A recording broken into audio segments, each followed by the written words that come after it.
How is everybody doing? Today is day 12, and today we're in the middle, towards the end of Rabbi Miller's 10 Commandments of Marriage, and that is Ve'ahavta l'reacha kamocha, love your spouse as yourself.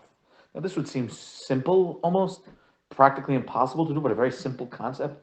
In fact, the Gemara tells us that the whole reason for being nice to a wife, and it's a Gemara in Kiddushin, is because of the concept of Ve'ahavta l'reacha kamocha. Love your neighbor like yourself. We don't want our wife to treat us a certain way. We shouldn't treat them a certain way. We want our wife to do certain things to us. We should do those things to our spouse. But even more so, the Gemara says, one who honors his wife like himself merits to have the next world. One who honors his wife like himself gets blessed with parnasah tova, with good success in business in this world. That's what our rabbis tell us. It's an important thing. And certainly, like we were talking about yesterday, certain things that you wouldn't want done to you, you shouldn't do to your spouse. For instance, just the idea of, let's say we were talking about yesterday about being out late. When you told your wife you're going to be home at a certain time, it's certainly just a nasty thing to do, and you shouldn't do it. You don't want that done to yourself. Your wife says she's going out with the girls. Could you watch the kids tonight? You say, yeah. You ask her what time she's going to be home. She says, I'm going to be home at 10, and she's not home till 11:30. I mean, you'd be going crazy that hour and a half. It's just not a good thing to do. Don't do that to your spouse. The great story is said about Rabbi Levine, the Tzaddik of Yerushalayim. Rabbi Levine went to the doctor with his wife, and the doctor said, what's the problem? And the rabbi said his wife had a problem with her leg, and the rabbi said, my wife's leg hurts us, or our foot is hurting, however you want to understand it. But basically, is her problem is my problem is her problem. We're together in everything. Here's a guy whose wife, and certainly flu season and Omicron and all this gas, your wife is not feeling well. Well, wouldn't you, when you're not feeling well, want somebody to bring you soup, make sure the house is being tended to, make sure things are being taken care of? Well, do that for your wife. Bend over backwards to make her happy, just like you would want her to bend over backwards to make you happy. That is the simplest level of this idea. Love your spouse like you love yourself, and trust me, we love ourselves. There are so many people, and probably the biggest issue with Shalom Bayit overall, when you really cut it down, is selfishness. I care about myself more than I care about my wife. And a person who gets divorced cares about themselves more than they care about their wife, more than they care about the institution of marriage. I mean, that's just what it is. I'm just not willing to compromise certain things that I need over her needs and wants. But the Torah says not like that. Love your spouse like yourself. Meaning to say is, break your wants and needs for the wants and needs of your wife. We know that there's the famous idea of the sotah. Now, who is the sotah? The sotah is a lady who is being suspect of not being faithful to her husband.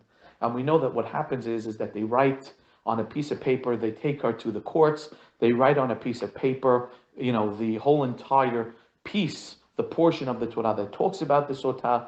They take that piece on the parchment, they dip it in water, and they make her drink it. If she was unfaithful, she gets this terrible disease where she blows up and dies. If she was not unfaithful, then she lives, and the Torah says that she's blessed with a baby boy within that year.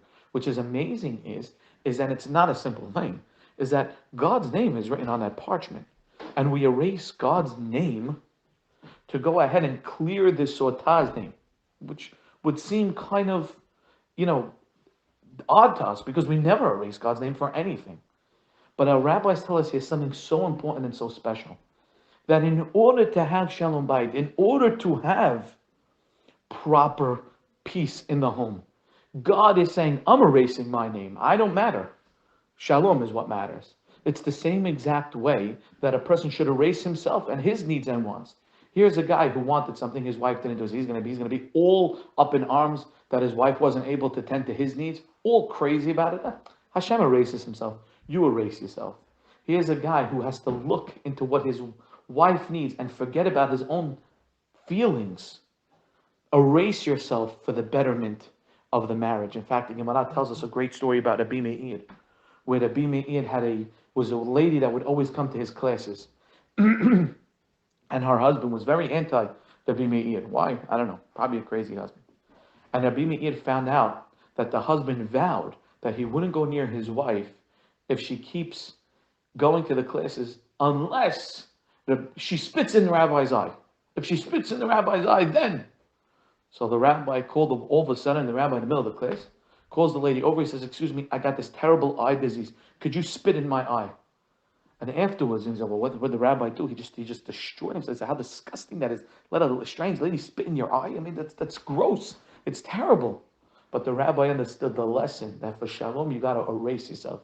Ve'ahavta l'recha kamocha means you have to love your spouse as yourself. That means you have to erase yourself and just be totally in tune to what your wife needs and to what your wife wants. Now we're getting to a very important concept, and that's the concept of almost meta communication. You know, there are times that a wife will say things, and we're so not in tune that it goes over our heads. We have to learn to be in tune. I'll give you an example. I was talking to a boy a couple of days ago, and the guy was telling me his wife called me up, and his wife said, "Rabbi, my husband, he I told him that I'm going to make him his favorite dinner, and instead he ended up staying at work late." So I asked the boy, I said, I don't understand. He's like, "This kid's a great kid." I said, "I don't understand. Explain to me. Well, what, your wife told you she's a rabbi." I promise you, my wife never told me anything about making me my favorite dinner. She made it sound like it's no big deal, what time are you coming home type of thing. I said, you have to learn the communication within the communication, the meta communication. When you are playing a game of ve'ahavta l'recha kamocha, love your spouse as yourself, you're in tune to everything. A wife will walk by the garbage and say, someone needs to throw out the garbage. But in their mind, you know what they said? "Honey, could you throw out the garbage?" And then if you don't, all of a sudden, "Why don't you throw out the garbage?" "I don't know, you never asked me." "No, but I did." "No, but you never did." So this boy's in a situation where his wife kind of hinted that she'll make him his favorite dinner and let's make tonight special. And it totally went over his head because he wasn't in tune, because he wasn't playing the Ve'ahavta l'recha kamocha game. Let me give you another example of this. Years ago, in South America, the government, the American government, found out that there were a bunch of Vietnam hostages being kept in hostile territory. So they took a drone, they flew over it, they realized that they're there. I don't know if in those days they had drones, but they realized that it was there. And they had a spy go in, and the spy confirmed that there are, let's say, 21 people. Every day at a certain time, they let them out to go do some work in the fields there, and then they put them back into their jail cells. These are American POWs. So the Americans had to think of a way to get them out. Now they know that if they fly over, if they come in hot, if they the captors are just going to kill the captives. They're just going to take them and shoot them. So they needed to get a message inside the jail cells to tell those people that if you hear noise and stuff, run as far as you could. Don't sit around waiting. Don't get near the people taking you. It's us trying to save you. So what did they do? They went to one psychologist who told them, you want to get a message to them, this is what you do. They found out that they listened to an American radio station during that hour that they have free time and they're around in this larger field, tending to the field, doing work for whoever it is that they're doing work for, that they're listening to American radio. He said, take within the American radio, take a song, play that song a couple of times in the hour for the next few months, and lace into it Morse code that we're coming to save you. When you hear noise, run. And that's what they did. And the Americans came in. All of a sudden, the members hear a little bit of noise. They run. The capturers were looking for where these guys are to kill them. They couldn't find them. The Americans saved them, and all is over with. Afterwards, they asked the psychologist, what a brilliant plan. How would you even know that these people would even be listening to it? You listen to the song, you can't hear it. And he said, it's very simple. When you're captive behind bars, all you think about is, how am I getting out? A song sounds differently to you than it sounds to everybody else in the world. So if you lace it with Morse code, underlying there's Morse code underneath, you'll end up hearing what you want to hear. So give them the message to run when they hear noise in Morse code in a song that a normal person won't even realize it. Even the people guarding them didn't even realize that there's some other noise that's even there, to even think that there's Morse code. This is how we have to be with our wives. When you play the game of ve'ahavta l'recha kamocha. You're only in tune to what my wife wants and what she needs. Just like you're always in tune to yourself. You're walking around 24 hours a day thinking, what do I need now? What do I need now? What am I looking at? What am I thinking now? What am I doing now? This hurts me. This doesn't hurt me. I feel great now. You're always thinking about yourself. You have to change that and morph into somebody who thinks constantly about what their wife wants. And then these underlying things, we'll talk more about meta communication later. Again, the underlying communication that your wife gives you. We'll talk about that a little bit more later. But you learn to be in tune to that when you start playing the game as ve'ahavta l'recha kamocha. My needs and wants are irrelevant now. Now it's the needs and wants of my spouse. This is a long voice note because it's such an important concept. It is one of the foundations of Shalom Bayit. Have a great day. How's everybody doing? So the task of the day, task number 12, find a quiet time. Go to your spouse and tell your spouse, you know what? These three things, I really like when you do them. I like when you make me dinner. I like when you call me when I'm at work.